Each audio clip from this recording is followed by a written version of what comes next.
kembali lagi bersama Mamang Arti di sini ya. Kita ini melanjutkan pembahasan tentang teori integral. Mamang tidak terlalu banyak cincong di sini guys, karena kita banyak banget ini ternyata ya. Baru 22 ini. Coba, baru halaman 22 dari 108 halaman coba. Oh, nah sekali ya. Daripada begitu kita langsung saja 1, 2, 3, 4. Nah, sekarang kita ingin membahas tentang integral Riemann melalui pendekatan Darboux. Ada yang bilang ya bahwa ini adalah integral Darboux gitu ya, integral Darboux. Padahal ini sebenarnya kasus khusus daripada integral Riemann sebenarnya. Darboux ini ya. Ini yang biasanya guys, jadi pendekatan Darboux ini yang biasanya digunakan, lebih banyak digunakan dalam perhitungan kalkulus. Karena dia lebih mudah guys menghitungnya. Apa perbedaannya? Kalau di integral Riemann itu titiknya itu kan kita bisa pilih ya, kita bisa pilih itu titiknya itu yang ya terserah saja dipilih gitu, bebas saja. Tapi kalau di Darboux itu dipilih titik yang paling tinggi sama titik yang paling rendah. Mari kita lihat langsung. Diberikan f a b ke r fungsi terbatas. Nah, terbatas nih. Kita sudah di awal-awal kita sudah asumsikan bahwa fungsi tersebut terbatas. Itu cara Darboux memulai ya. Kita ingin lihat nanti guys, apakah integral Riemann dengan integral Darboux ini sama nilainya nanti? Apakah fungsi yang terintegral Riemann pasti terintegral Darboux? Atau justru sebaliknya, justru integral Darboux, atau jika terintegral Darboux pasti terintegral Riemann. Misalkan Pi, UV, partisi. Ini partisi biasa ya, bukan partisi bertanda. Jadi definisikan MV adalah infimum dari FTU. TU ini diambil dari UV untuk setiap UV ya. Ingat ya, UV di sini adalah UV index ya, UV index. Nah, kemudian MV itu adalah sub SV, FSV di mana S anggota UV. Oke. Lalu kita definisikan LFP itu adalah sigma. Jadi yang sudah kita ini white. Ini ada yang salah nih, kayaknya nih. Benar nggak? Poligon bawah kurva tuh kan, salah kan? Nah, ada yang salah nih. Ada yang salah. Mamang betulkan dulu. Ini adalah MV, yang ini adalah M besar V. Nah, gitu. Ngapain didefinisikan yang ini kalau nggak dipakai juga kan begitu? Oke. Ini namanya poligon bawah guys, yang ini poligon atas gitu. Biar ada yang bilang begitu ya. UFP. Oke. Ya, ini sering kalian pasti familiar lah sudah dengan ini ya. Kalkulus banyak yang menggunakan ini ya. Selanjutnya, ada lemma dulu nih. Kok ada lemma ya?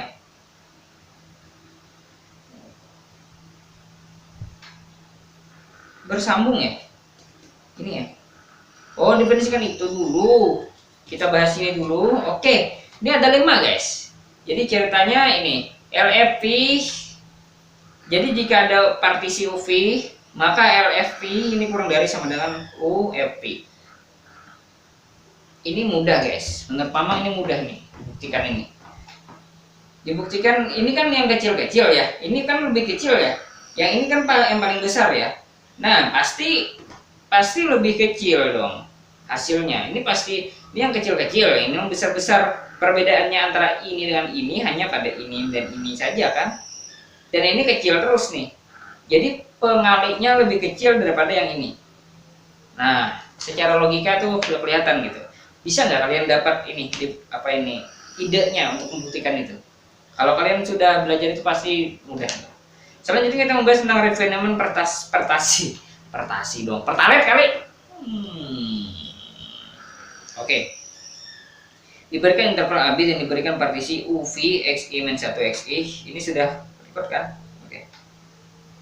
Katakanlah ini ya, di atasnya Mn, ini 1 XP disebut titik partisi. Nah, ini namanya titik partisi guys. XI-1 dan XI ini titik-titik ujung dari partisi itu dinamakan titik partisi gitu. Nah, jika XP ini anggota, nah ini salah satu lah dari yang ini. Ya titik partisi itu katakan anggaplah inilah kira-kira titik ujung dari intervalnya itu guys. Itu namanya titik partisi ya. Diberikan interval AB dan partisip P pada AB, satu partisip Q yang baru guys, selain mungkin dari ini ya, disebut refinement partisip P jika semua titik partisip Q merupakan titik partisip P. Mudah ya, artinya titik Q itu kebalik ini guys, kebalik nih, jika semua titik partisip P merupakan titik partisip Q. Nah, dia refinement kan begitu kan, nggak salah ya. Coba kita cek ini. Ini Q-nya mana ini? Tuh kan? Jadi semua titik partisip P yang di sini ini merupakan titik. Jadi refinement itu partisi yang lebih banyak guys titiknya. Partisi yang lebih banyak titiknya daripada yang sebelumnya. Berarti kayak ini kan? Jadi semua titik P merupakan titik partisi Q. Itu berarti Q refinement dari P. Jangan kebalik ya. Jangan kebalik ya sayang. Oke, lemma diberikan AB interval dan FABR fungsi terbatas. Jika P partisi pada AB dan Q refinement dari P, maka LFP kurang dari sama dengan LQ. Dan UFQ kurang dari sama dengan LFP. Jadi refinement itu malah kalau L itu terhadap refinementnya malah lebih naik, fungsinya naik. Kalau U itu fungsinya turun. Masuk akal ya? Jadi ini lihat nih. Ini sekat-sekat yang di sini kan lebih banyak ya. Yang kosong ini akan lebih kecil dia nanti. Nah, ini yang lebih akan kecil nanti.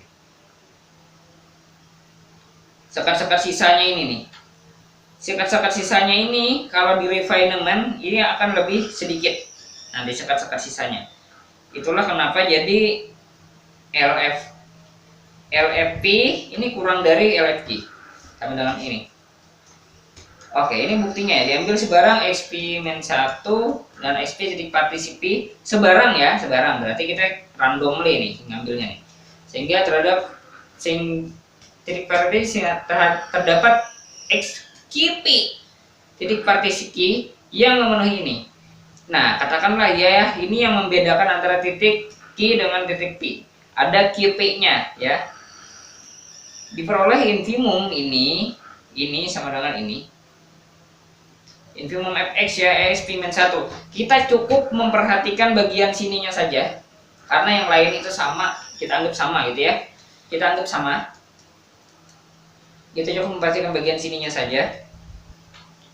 Kemudian supremum itu ya dengan cara yang sama gitu ya. Kita definisikan aksen kok sama ya. Ini double aksen aja kali ya. Nah, kita namakan dia double aksen, MKP.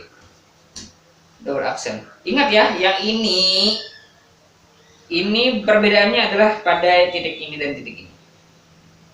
Nah, yang ini sampai QP saja, dari sini sampai sini saja. Nah, kita namakan dia MKP yang kecil ya. Ini double aksen di sini. Oke, dengan cara di sini. Oh, pantas. Ini aksen dia. Apa bedanya anjir? Berarti apa bedanya nih? Berarti ini M besar ini M besar ini. Berarti ini M besar. Tuh kan. Nah, ini M besar, guys. Ini M kecil. Double aksen. Ini infimum. Ya. Yang ini perbedaannya adalah yang di sini. Jadi ini dipecah dua, guys. Dipecah.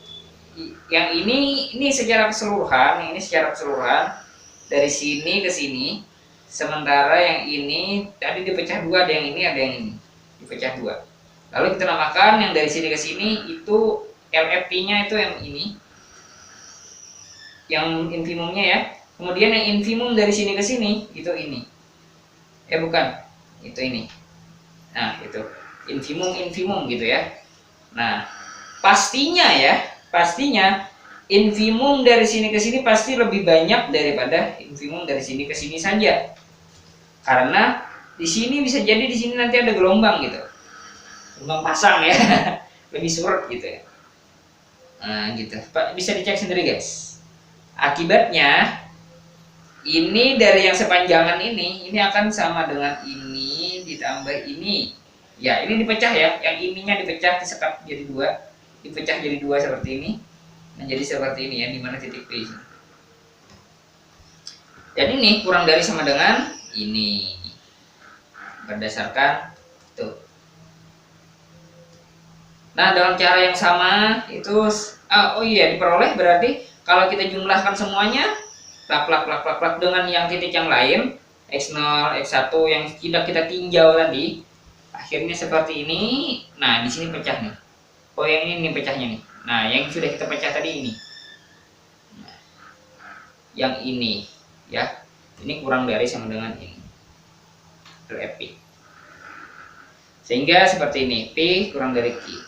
Oke, dengan cara yang sama guys, yang ini bisa diinterpretasikan juga, kita akan dapatkan ini nantinya. Ya. Oh ya, ini dia. Dengan cara yang analog mudah diperoleh WFP dan WFQ.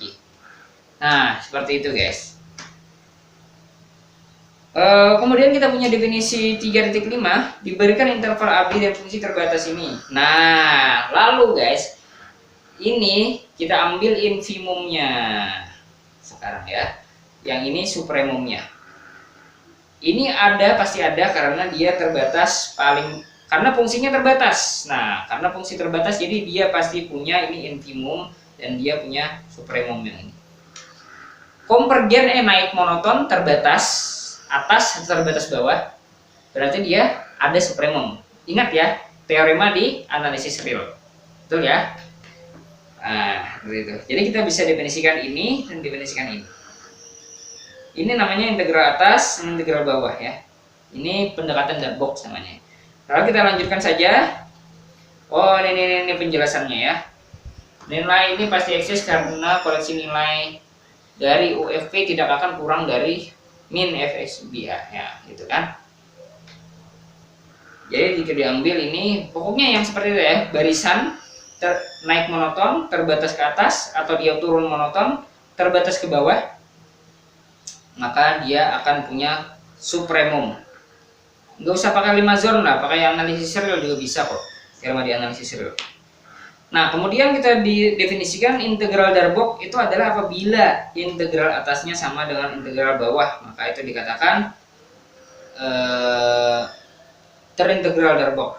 Dan integral Darboux-nya kita definisikan seperti ini, di A ya.